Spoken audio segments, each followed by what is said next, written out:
Welcome to the Great Practice, Great Life podcast takeover. I am Aaron Rothert, and I am here with Steve Ridley. I have the distinct privilege of getting to interview him today about one of my favorite Atticus tools or exercises, the My Great Life exercise. So Steve, thank you for having me. Thank you for being willing to answer a few questions.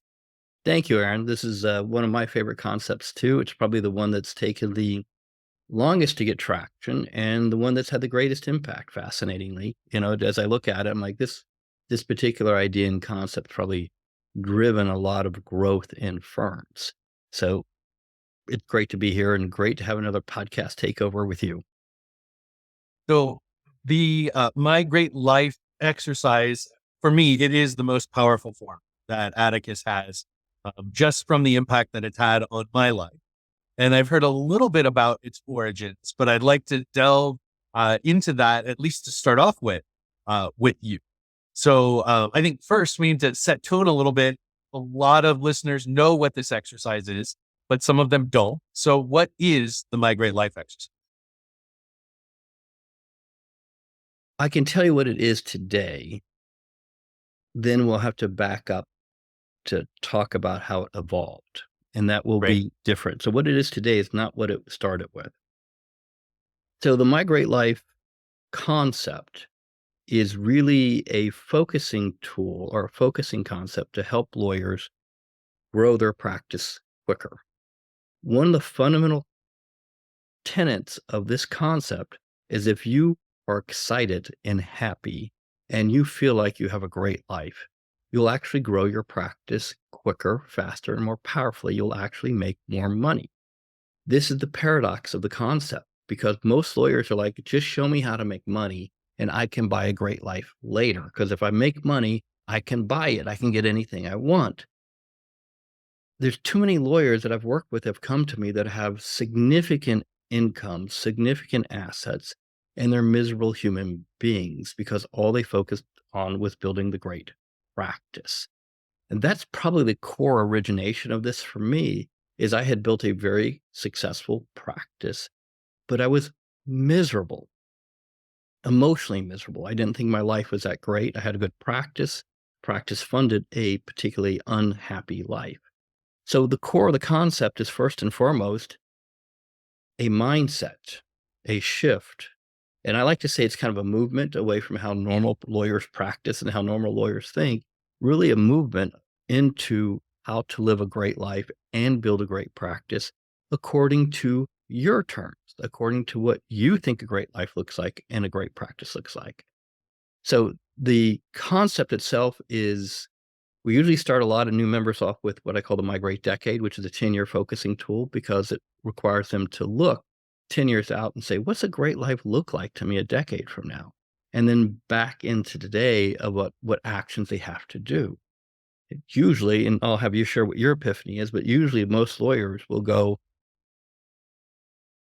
wow. And it doesn't take too long, maybe an hour exercise, maybe 30 minutes, maybe 20 minutes, maybe 90 minutes, depending on how the lawyer wants to process this and think about it. But most lawyers quickly realize that where they want to be and what they're doing today doesn't align. They don't have an alignment of their value system to their current actions. And they realize that if they've got a 4-year-old, that 4-year-old will be 14. If they got a 14-year-old, that 14-year-old will be 24. So they don't really appreciate how fleeting time is until they create a context of really what would a great life look like to you. So we do 10 years, you could do 25 years, but we usually start with 10 years. I'm going through a 25-year exercise myself right now, but really looking at what would the greatest decade of your life look like to you and how would that impact you personally? Like what would a great life look like and what would a great practice look like in the context of the great life? So let me ask you, when you first did the exercise, why did it impact you? So the first time I did the exercise certainly was the first time that I'd ever done that sort of thinking about the kind of the combination of career and life, and even consider what are my lifetime goals? What is a life worth living? I had some concepts of it, but I'd never really written down. Um, where it became extremely impactful for me was the first time that I did a migrate life exercise with my wife, Megan. I talked to her about it. It was about 2 years into my time with Atticus. And I mentioned the form. I showed her mine. She's like, "Oh, yeah, that's great. Good for you. That looks like Good for a you. great life." That's cute. Yeah, exactly. I had asked to do it a few times. We were on a road trip, so she was a captive audience, couldn't get away. And I just, okay, we're going to work through this. So we did and ended up with something that we thought was really great. We were proud of it. We invested the time, we wrote it all down. But like all great Atticus forms, it's got that spot for top 3 insights. And so I said, we've got to take the time. Let's look at this. And we really started comparing uh, the the right side of the form, which is really the shorter term goals, the 90-day goals, the 1 year goals, were a lot about the money we wanted to make and the trips we wanted to take and the life we wanted to have right then. The left hand side of the form, though, the longer term, arguably more important goals were much more family focused. And it was kids and spending time with them and, where they're going to be in their lives. But nowhere, we hadn't even had a conversation about how many kids we wanted to have. Just there were some disconnects in terms of what we were focusing our time on and necessary conversations that for whatever reason we'd been avoiding. So that apparent disconnect, this form forced us to recognize we've got to have these conversations if we want to make sure we're moving toward the life that we're really defining as our great life together. It's a difficult thing because a lot of people don't make the decision to play for greatness. They just make the decision to play for effectiveness. And that's where the concept came from for me. I probably 20, 25 years ago, I was recovering from, and I've been honest about this, but I was recovering from a pretty severe depression. Very successful in my practice, but very unhappy. And a very severe depression, my wife was questioning whether she wanted to be married. And uh, had a couple of kids. I had one kid, soon to have another, and life was tough.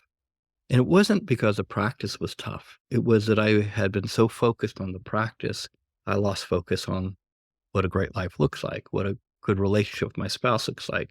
I was just so focused on being a material provider, being a plow horse hooked up to the wagon, producing, money.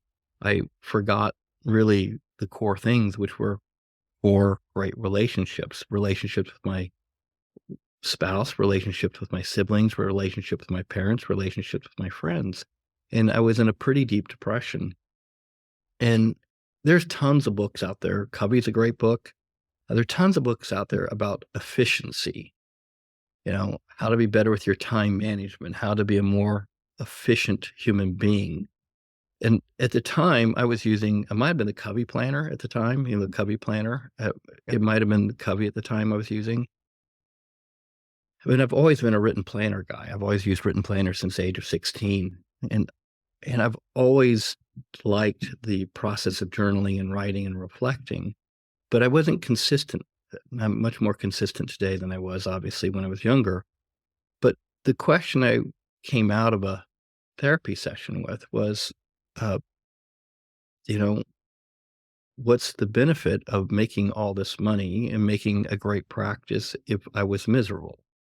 What's the point of this? What's the point of existence? And I had this epiphany, and I've used this epiphany a couple of times because it wasn't the meaning of life that mattered. It was the meaning of my life that mattered. So I was going through an introspective period of, thinking about the meaning of life. And I realized the rest of the world doesn't really care about me. The Ayn Rand famous quote of, she was a great writer and an atheist. And Ayn Rand asked when she died, would she go to heaven? And she goes, no, when I die, the world won't end, but my world will end. Gave me a framework to think about, I need to quit worrying about the meaning of everyone else's life and just to focus on the meaning of mine.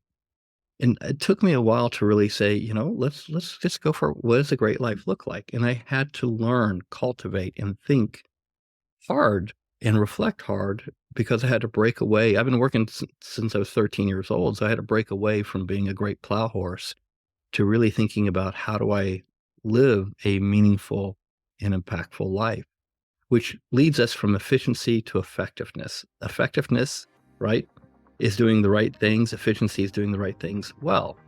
And this, to me, is a distinction between focus management and time management. So taking the time to really think, reflect, and ask yourself, what does a great life look like?